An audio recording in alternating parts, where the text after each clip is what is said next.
Hello everyone, welcome to my channel. So today I will be working on the gem of Akai DX. It's a reversible 3-head deck of the top grade is Akai GX-R99. So that's how it looks like. When I just started tested, I seen the tape pass was dirty, so I'm cleaning the tape pass.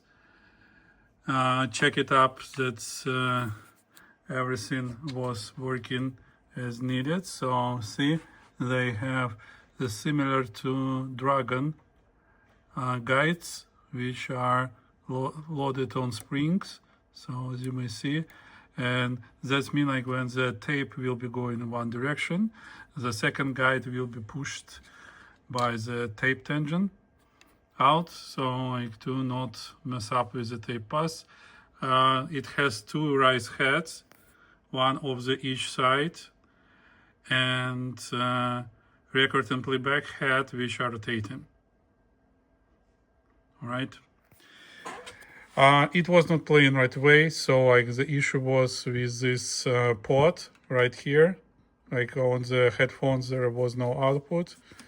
I believe it's also connected to the output of the deck, so I deoxidized it, clean it, and now it works perfectly fine. What else? This deck has quite interesting record panel, where we can adjust level electronically, balance, so we can switch between level and balance like that, as you may see. Also manual mode or like automatic mode, for it will do calibration automatically. That's a duplicated play button, same as here. Fader, auto mute, rec pause, rec cancel, blank search, automatic bias. That's start for calibration, I believe. And tape monitor, source tape is right here.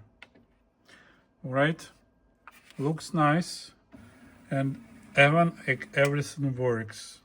That was surprise, a little bit tied up, like fast forward, rewind.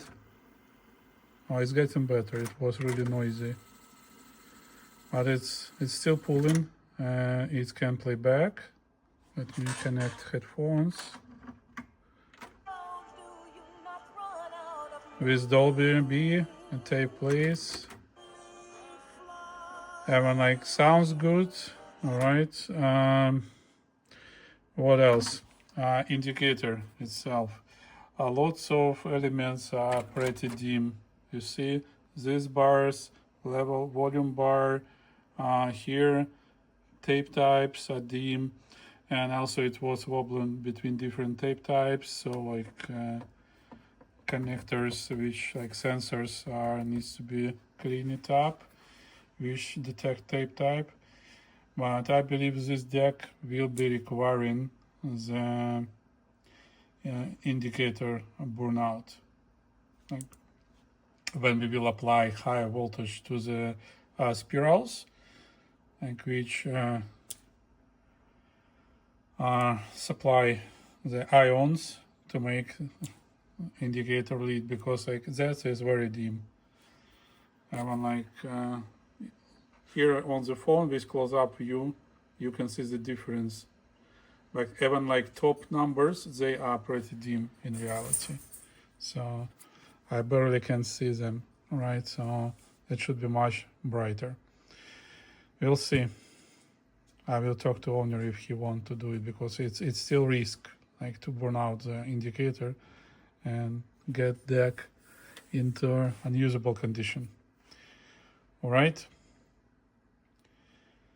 So that would be it for this initial part. Let me start disassembly and let's see what's inside. See you in a moment.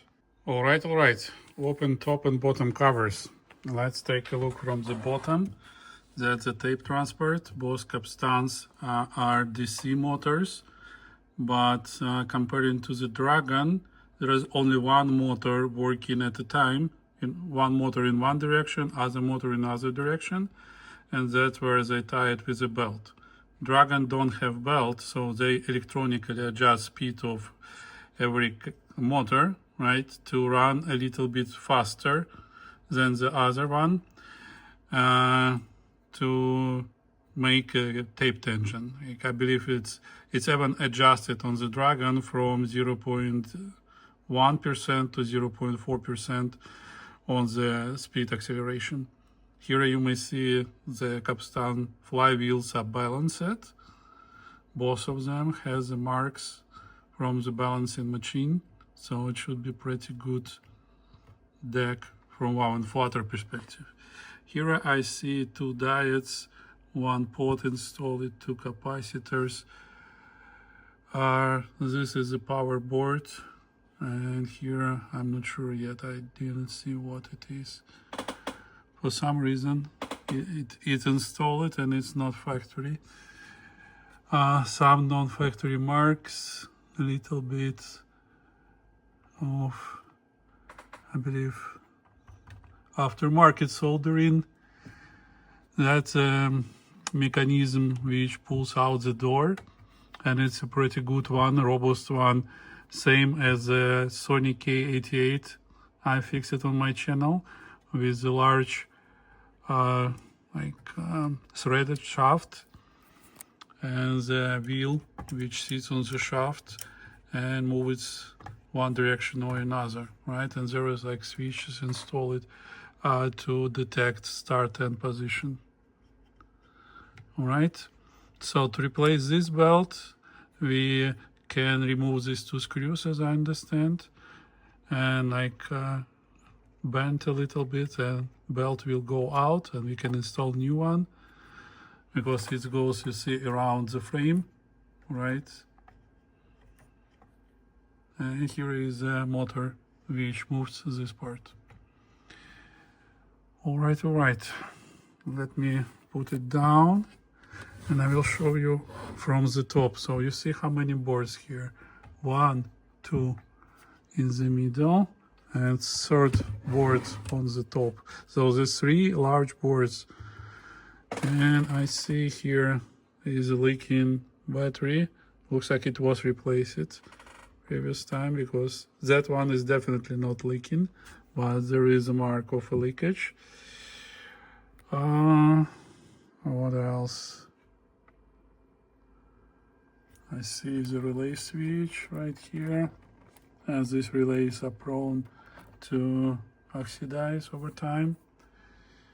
We will see how it will perform. Power supply board.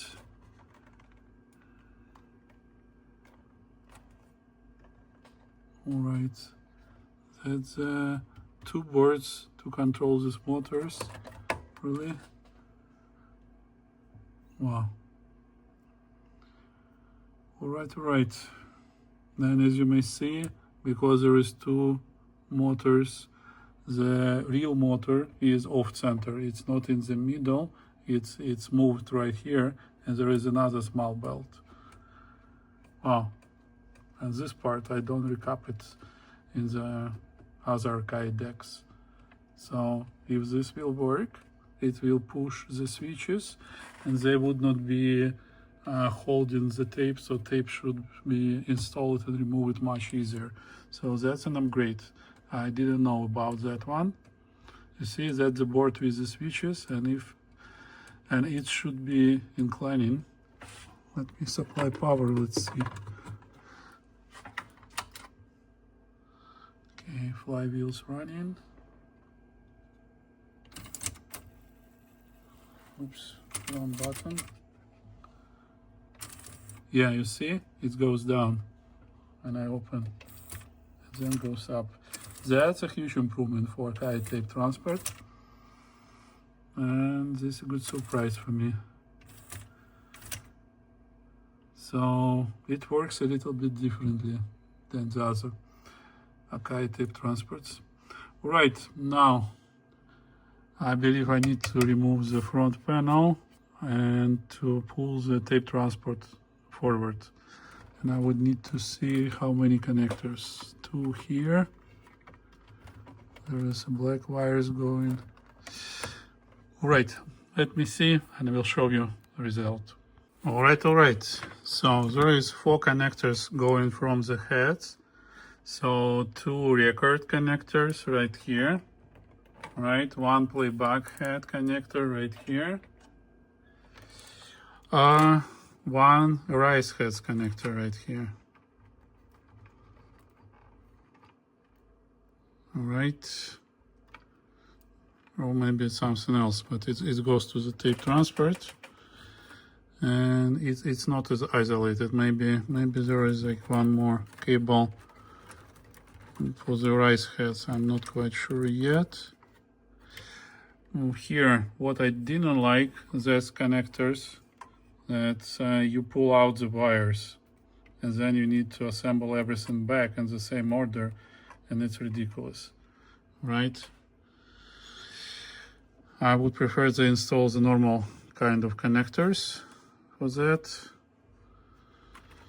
Let me see what else. Like this wire goes on the board, so I need to disconnect. So the one which this connector I need to get separated, and then you just pull it to the front. All right, so tape transport removal is not a super complicated process, but you need to remove the front panel to get access, and that's how indicator looks like. You see. All right, see you soon. Hey guys, and I was very wrong when I told that it's easy. Again, like after removing like 4, 5, 6, 7, 8, 9 connectors which goes to this indicator board, they still like put another wire which goes right here in the connector, which you need to maintain the wires order to install in, because it's just a connector, just bare wires put in, same as with these 2.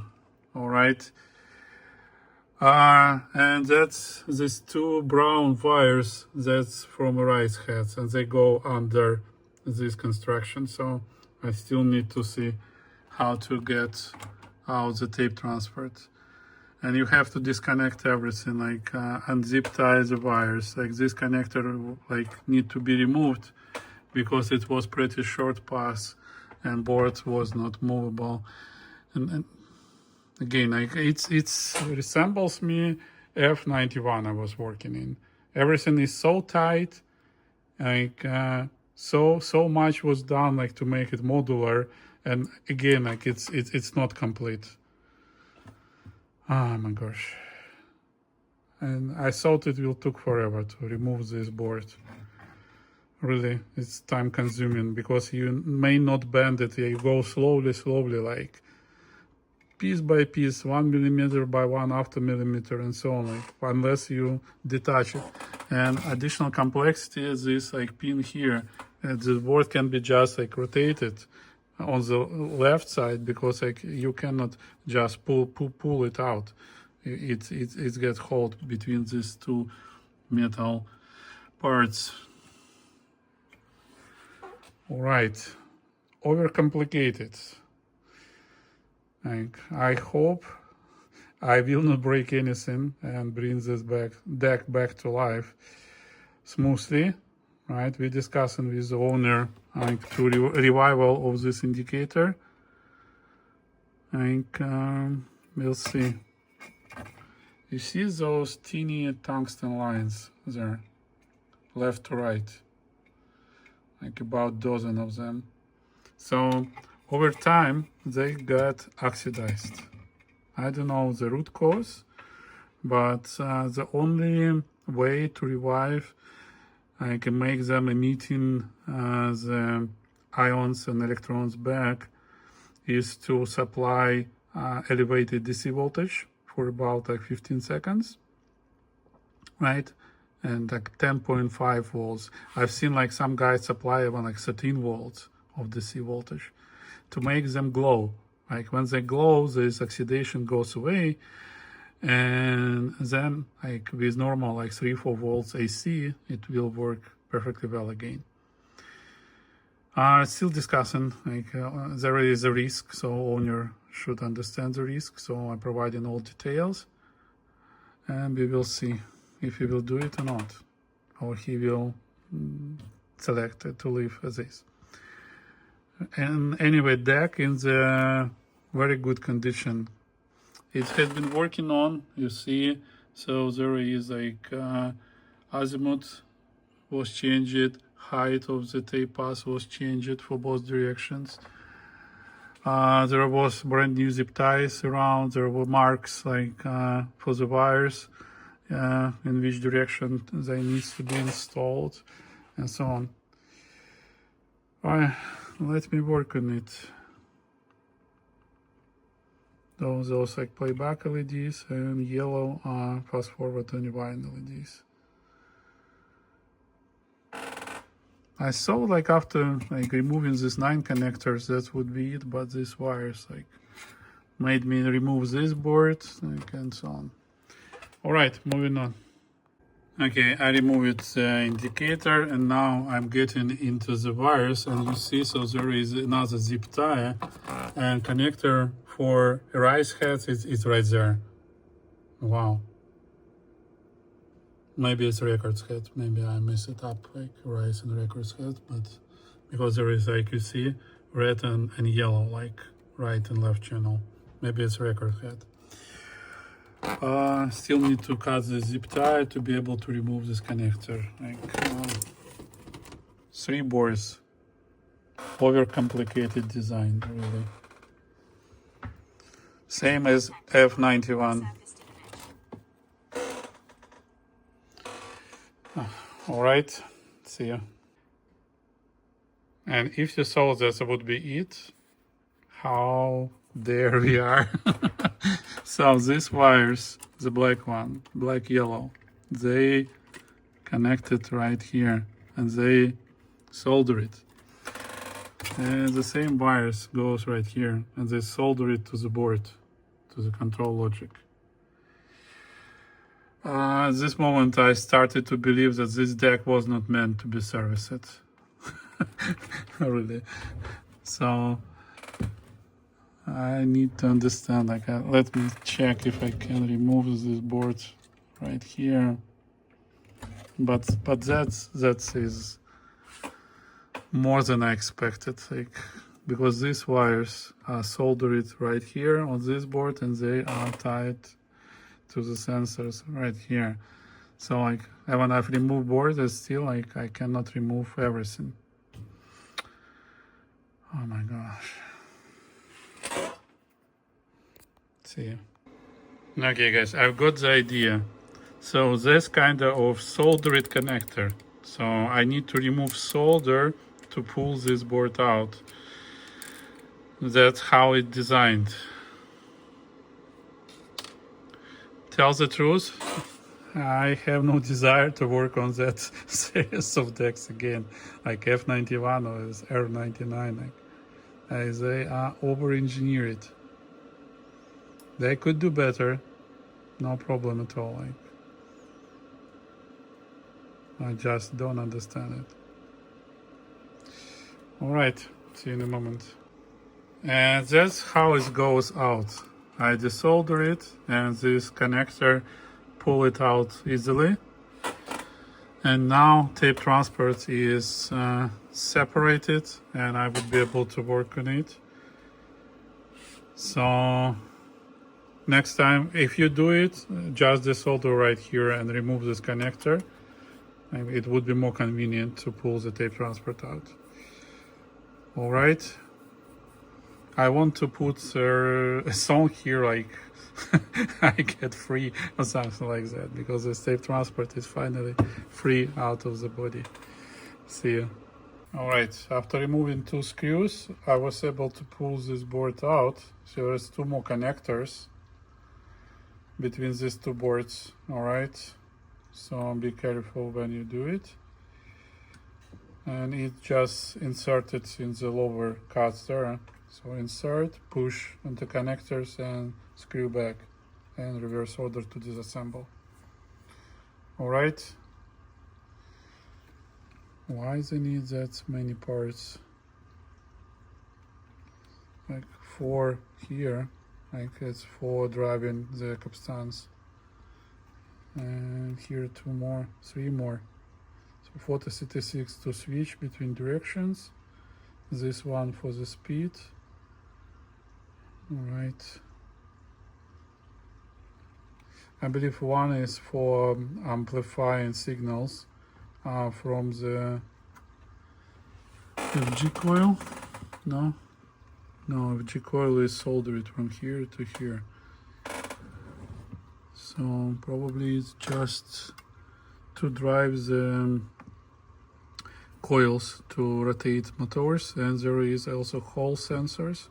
I believe Hall sensors goes through these connectors, considering the number of pins like for each motor. So this is kind of drivers. Alright, see some. And here guys, I removed the motor board. That's the coils and microchips, and it's fully separated, no wires, and was holding these 5 screws. 3 screws holding board on the stands, and 1 screw small from each side. Right, and here is the belt, and it's how it goes. That's capstan. See, it's smaller size and the bigger size. The belt, yeah, it's not so stretchy anymore. It's thin like it, I believe 3.6 or 4 millimeter wide, and I will measure the size. And I have full sets from owner of new belts and pinch rollers, and that's the same mechanics down there as in other decks, with addition of this reverse mechanism.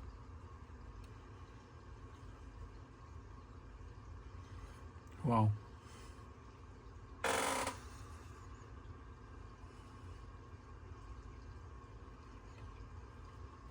Now here is FG coils, they just like on the board like that. As it was designed later, and the same design was used by Sony and other manufacturers. Alright, let me continue disassembly. There is like some changes from the general Akai mechanism. I will show you most interesting parts, but all in all it's the same port here to sense position. So I will deoxidize it, put lubricant onto the common gears. There is 2 of them, like probably one is for the head rotation and other is for the modes as usual here. Alright, see you soon. Alright, the older belt was 120 millimeters half length. Right, so I'll measure it with my ruler. I believe it's a little bit stretched and like not holding well already. Then I can remove 3 screws to remove this FG coil board, because it sits on the way, right, to remove this motor. And there is 2 screws to remove this motor in the gear and replace belt here. Okay, so far smoothly. I need to understand how to replace belt on this real motor. Pretty complex mechanism, right? Let's see. Alright, to get to the next layer of this sandwich, I had to remove these 3 stands, alright, which were holding this panel. Now it's almost free, so there is one more spring right there. I hope you can see it well. Right, I will remove it, and remove this panel would be able to replace the belt, small belt here. And I'm already installed the new belt here. The older one, you see, it was sitting in one position for too long. Even if it's working, we don't know how long it will be working. All right, see you soon.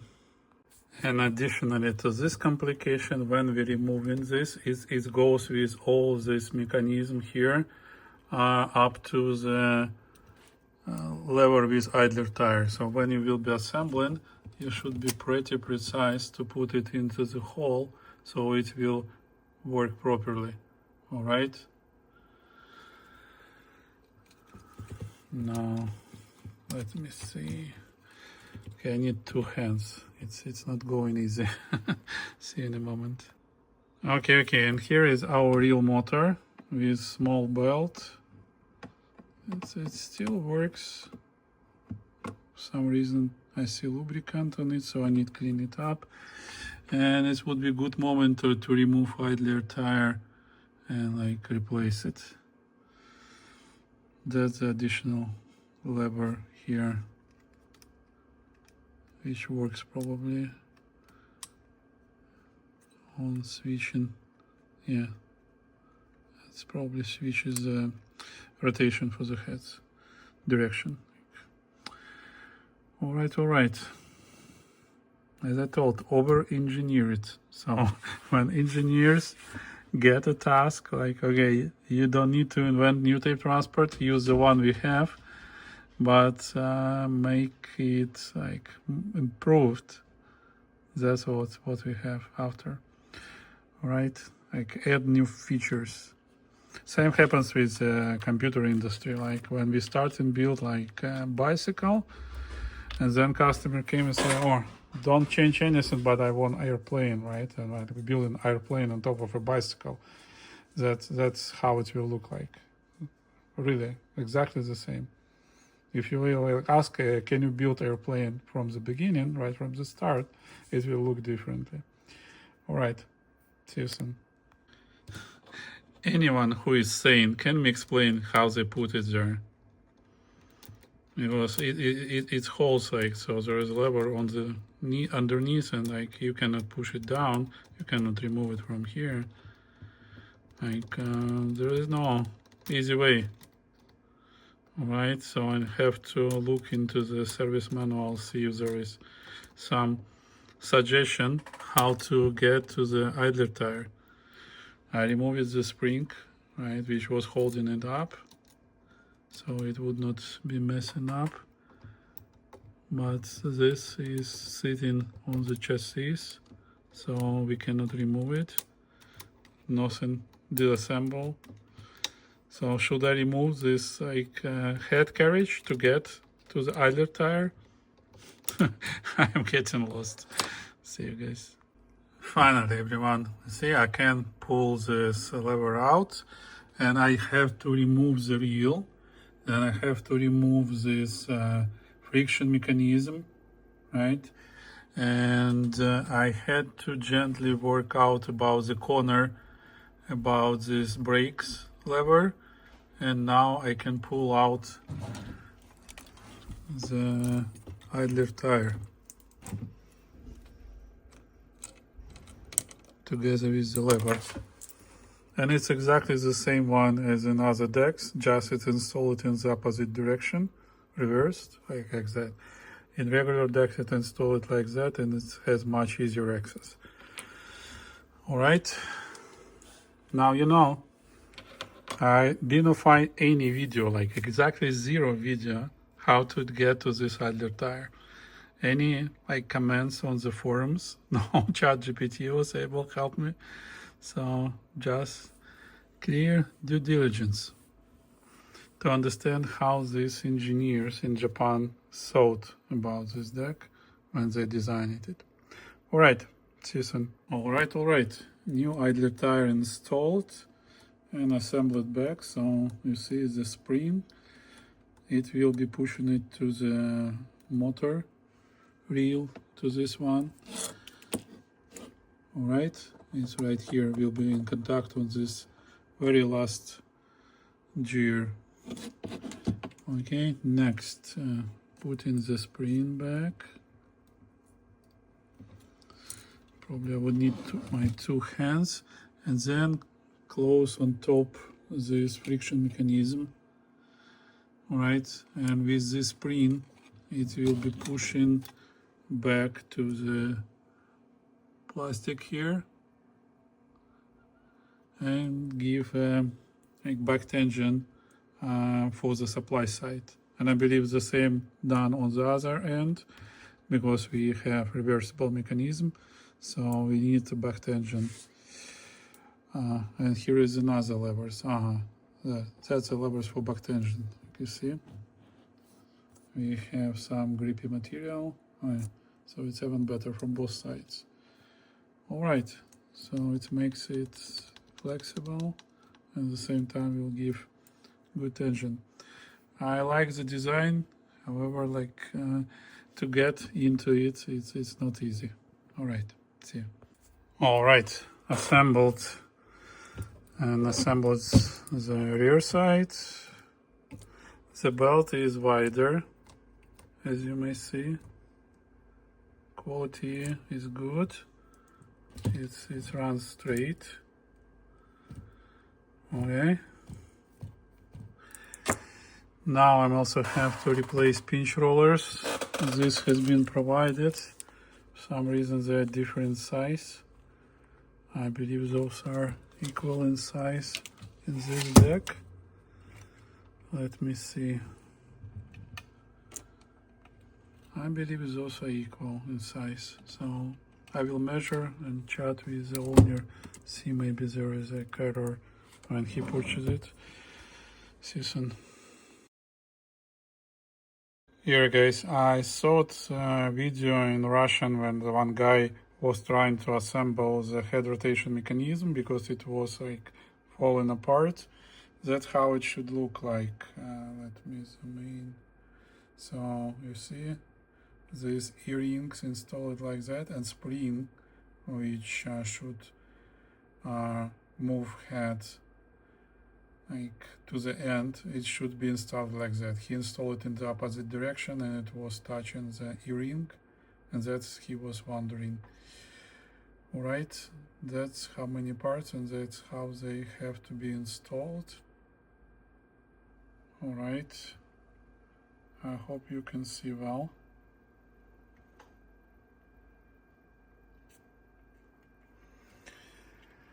Bye. See you.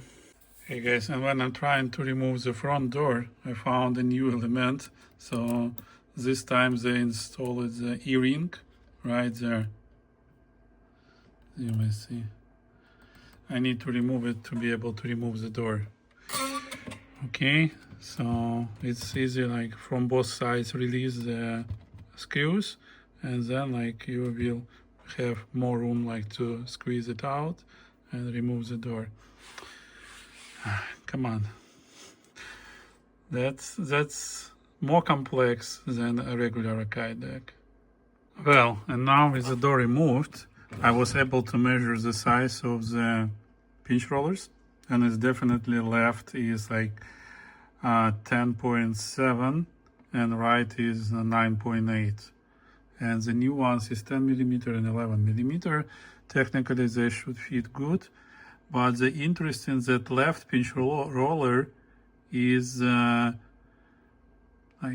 diameter is bigger than the right. That makes me think that the left pinch roller would be responsible for the speed, and right will do just the tension, because due to lesser diameter it will have less surface touching the capstan, and as a result like would not be able to pull the same hard as the other one with a bigger surface.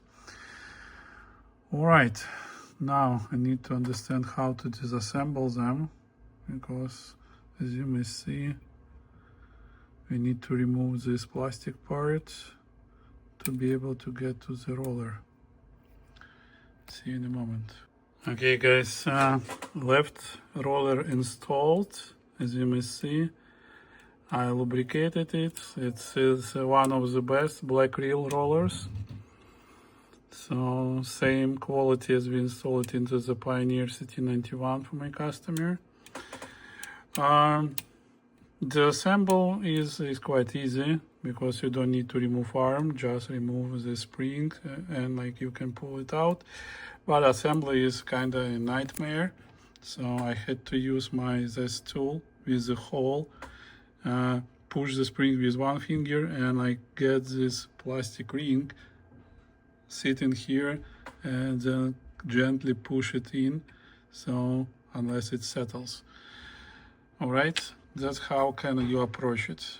See you.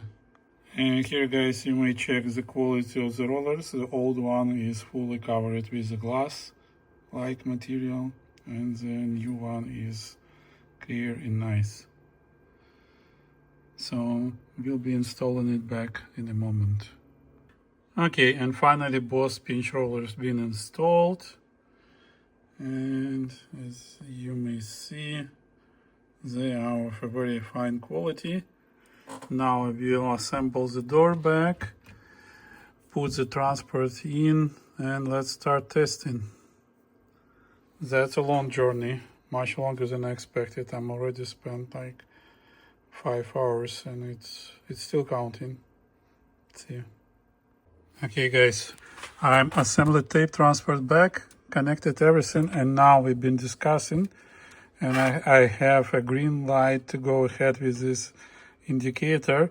However, when I started to look more attentively, I kind of see that connectors like this, you see these pins right on the corner, and this looks like someone already was applying voltage using crocodile connectors like that ones. Right, because you see those already bent. All right, and he got it like a couple years ago from the guy from Los Angeles, but didn't use it because it was tubing tapes. So that would be the next step for us to check the tape pass. All right, so now what I will do, I will set up my power supply to zeros. All right. Let's see, I would limit the current. Well, for example, let's start from 3 volts, and I will limit current, and then we will go maybe small steps to 9 volts and leave it like for about 15 to 20 seconds on 9 volts. And if this didn't help, so then we will discuss if it was to go higher. Because like safely, it should be safely go to like 13 volts maybe. We need to see how bright these filaments will become, right? To better understand how far we can go. Because we need to make these filaments emitting electrons. Right, so let me remove not needed light. So connectors, I believe. Oh, I might have enough room. Let me connect everything and let's try together. See you in a moment. Connected. Now let's increase voltage. So 3 volts. And it's already at 0.4 amperes. It's not limiting us yet. No glow. Now 4 volts, 4.5, 5 volts, no glow, like a little bit. We have 0.6 ampere. We will limit at 1 ampere. 6 volts, 7, 8, and it's glowing already. 9 volts, 0.8 amperes. So 5, 6, 7, 8, 9, 10, 11, 12, 13, 14, 15. Turning off. All right. I'm not sure it would be enough, but let's see. Let me assemble and let's see how it will perform now. Hello everyone, and here I'm completed assembly. So you may see it closes the tape, fast forward, rewind. Everything is quiet and quick.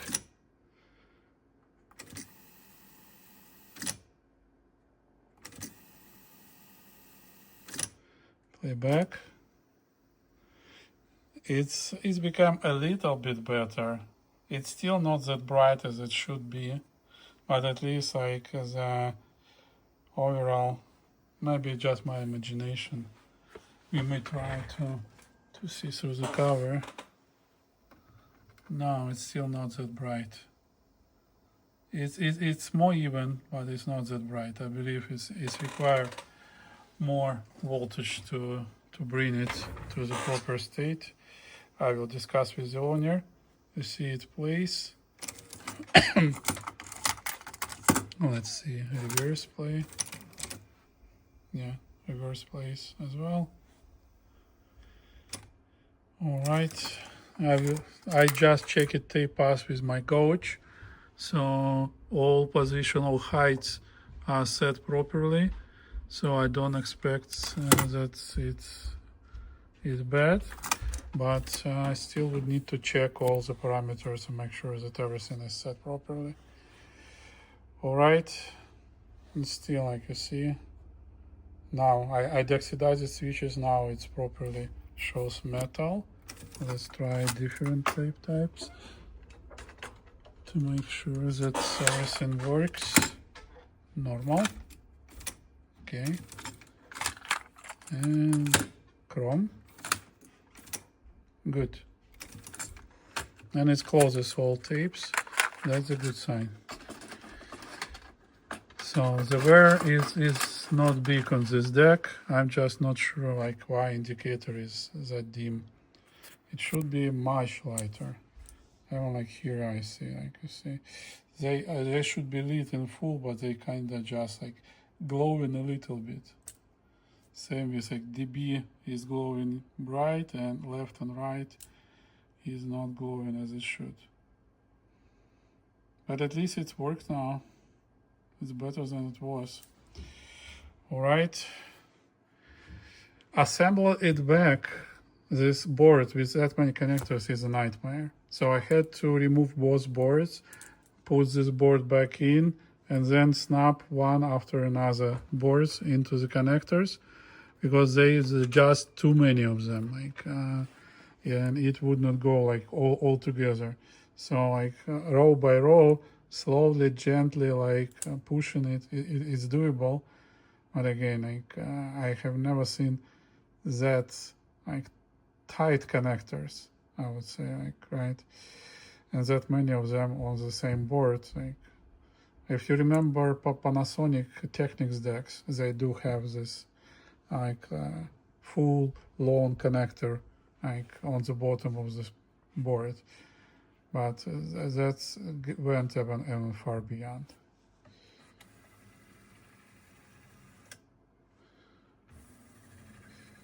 All right, looks like everything works now. That's a good sign. I have to leave now, but I will continue tuning in the next part, so stay tuned. Okay, everyone, and here I'm continue. I disconnected the fuse. So on schematic it says F5. Here is no any like indication which one is which. So I use it each of them to pull out to see unless I stop getting voltage. And here we have zeros now. All right. Now I can safely connect my DC power again and try to burn it more and see if it will work better. I've been watching different decks on the Japanese forums, and like they come like with bright and dim LEDs as well. So that looks like to be a common issue. Let's see if I can do more, probably like just take it longer on higher voltage, or like probably a little bit more high voltage may help. I will try to keep it like within 1 ampere of consumption. So, and see, probably it will be like 10.5 volts, because like we had like about 750 milliampere at 9 volts. All right, see you soon. Okay, let's do another test. Connect it, and let's go to 1 ampere, 3 volts, 4, 5, 6, starting to glow, 7, 8, 9, 850 milliamperes, 10,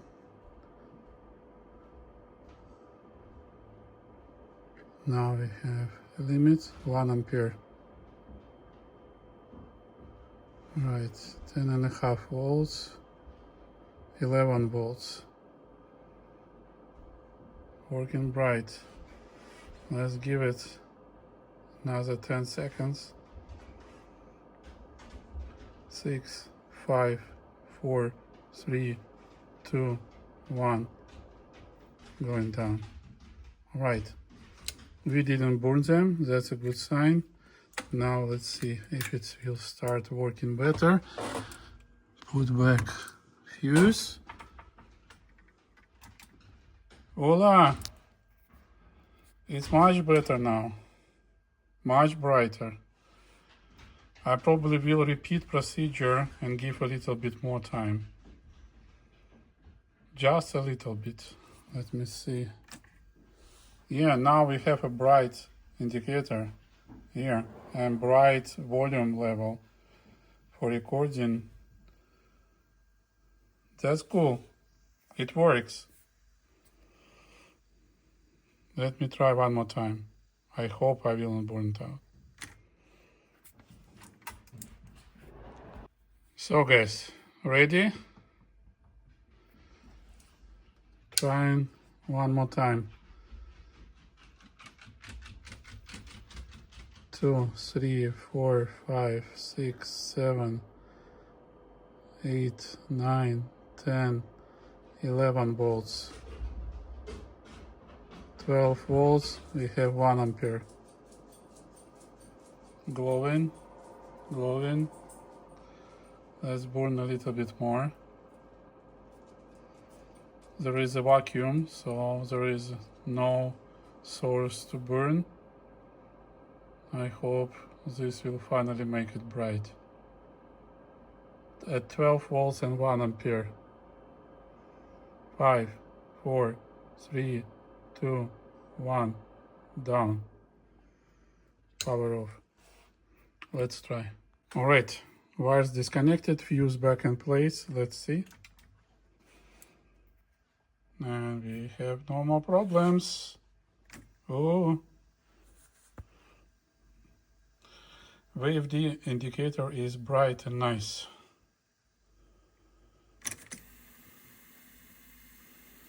Really, I'm so happy to see it. Hope you too. Let me try one more time with the filter. And it's good. As you may see, it's not that bright like Iva, but that display is still huge and requires lots of power to work nicely. That's cool. How much brighter is it without filter, you see? Oh yeah, that was fixed as well. Next step would be tune everything up and close. See you soon. Okay guys, and I'm continuing tuning this deck. I set up DC balance, so there is 2 ports right here. I set up playback levels through these 2 holes, right? And now I set up azimuth, and now I'm testing the frequency response and trying to adjust it, and unfortunately, see from 400 gears, it gets lower, lower, and lower. All right. And after changing it, so I see there is a difference between left and right channel. Now I need to adjust levels again. Come on. Okay, give me some time. I'm afraid that I would need to compensate for the head. Here is a head connector, so I would need to add capacitors to compensate the loss. Like 2.5, 3 decibel is way too much. All right, see you in a moment. All right, I installed 100 picofarad. I tried with 220, it was too much. And with 100, it's just the right value. And we have a perfect frequency response. 400 gets to 15 kilohertz with half decibel difference only. So I'm happy how it's performed now. Now I will tune levels because we tuned the frequency response with 2 ports, and now we have to adjust levels using the level tape. And playback should be good now. See you in a moment.